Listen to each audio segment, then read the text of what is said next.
This is Superman's incubation base. Each embryo is wrapped in a Superman body. When they encounter sufficient energy and mature, specialized robots will automatically come to harvest them. Due to being injected with specific genes before birth, each child has a predetermined identity from the very beginning. However, Superman's parents believe this is too cruel, and, despite the pain of violating ancestral traditions, they gave birth to Krypton's only naturally conceived child. Moreover, due to excessive mining of the planet, Krypton is now on the verge of collapse. So Jor-El, as a scientist, came to the Elders and proposed the idea of migrating to another planet. But just as he was constantly trying to persuade them, an explosion suddenly broke the peace. Immediately afterwards, the guards were all shot dead by the attackers, who were the generals of Krypton. Without a word, he shot and killed the members of the Elders. It turned out that he planned to overthrow their rule. Zod wanted to bring his good brother Jor-El along, but unexpectedly he was sternly refused. Having no choice, he had Jor-El imprisoned. But during the process of being escorted by the soldiers, Jor-El successfully broke free using his strength, then grabbed weapons and eliminated them all.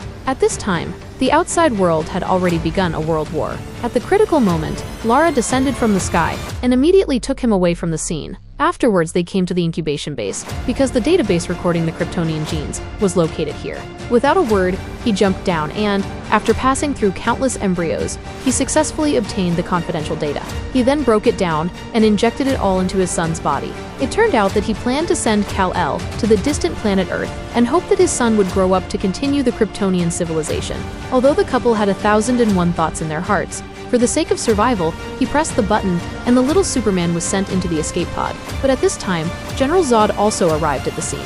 To deal with the upcoming battle, Jor-El quickly put on his suit of armor and without hesitation, fought with Zod. Although he was just a Kryptonian scientist, his martial arts skills were extraordinary. With a casual swipe, he scratched Zod's cheek and then pressed him hard against the wall, his fists raining down on his brother's face. And Lara seized the opportunity to activate the spaceship's button. Seeing that the genetic database was about to be sent away, Zod angrily extended his steel hand and ended his friend's life. At this time, his subordinates outside tried to intercept, but as soon as they started, they were blown to pieces by a cannon, and Kal-El seized the opportunity to escape the scene. It turned out that the Elders' spaceship had arrived at the scene. Seeing that the situation was hopeless, Zod could only surrender. After being taken to the courtroom, after a joint trial by the higher-ups, they were ultimately sentenced to life imprisonment and exiled to a wormhole for over 300 years. After the Elders passed away, the cage containing them was sent on a ghost ship. But just as they were being transported away, Krypton suffered a prehistoric disaster, and the entire planet was reduced to rubble in an instant. Meanwhile, Kal-El arrived on Earth in his spaceship and was taken in by a kind-hearted farm couple. From a young age, he was physically different from ordinary people. He could easily push a 100-ton truck, his eyes could see through people's bodies like lasers, and he could hear any tiny sound. This made 10-year-old Clark unable to accept it, so he locked himself in the storage room. Just as the teacher was about to check on him, Clark's eyes turned red, and he fired a laser, burning the doorknob red-hot. At this moment, his mother also arrived at the scene. With her gentle comfort, Clark finally calmed down. However, Kent was very angry because his earlier act of saving a classmate not only did not receive gratitude, but the fat boy's mother came to their house and even said that Clark was a monster. These words deeply hurt him, so Kent told him not to use his superpowers anymore, especially in front of strangers. Afterwards, he opened the long-sealed basement. After Clark opened the curtain, a huge spaceship appeared before them. Kent also took the opportunity to reveal his true identity and said that although you are not my biological son, our bond has surpassed everything. Just like that, several decades passed. The family of three wanted to go out for a picnic, but suddenly, a tornado swept in. Kent immediately told his wife and son to take shelter under the bridge, while he stayed behind to evacuate people. But the tornado grew stronger and stronger, and it seemed like his father was about to be swept away. Clark wanted to help, but was sternly stopped. He didn't want his son to become a spectacle. So after a glance, Kent was completely swallowed by the tornado. This was the most painful moment of Clark's life. Afterwards, to forget this history, he went to work on a fishing boat alone. Although he was not welcomed at first, when he saved a distracted fisherman, he was finally able to integrate into their group. At this time, an oil rig in the sea suddenly caught fire, so he jumped down without a word and then used his bare hands to flatten the burning platform. When the rescue team arrived at the scene, Clark had already led the workers to the top of the tower and was cooperating with the firefighters to evacuate orderly. Seeing that the overhead iron frame was about to collapse, he used his body to block it. Although he successfully bought time for the helicopter to escape, he fell into the sea with the oil rig.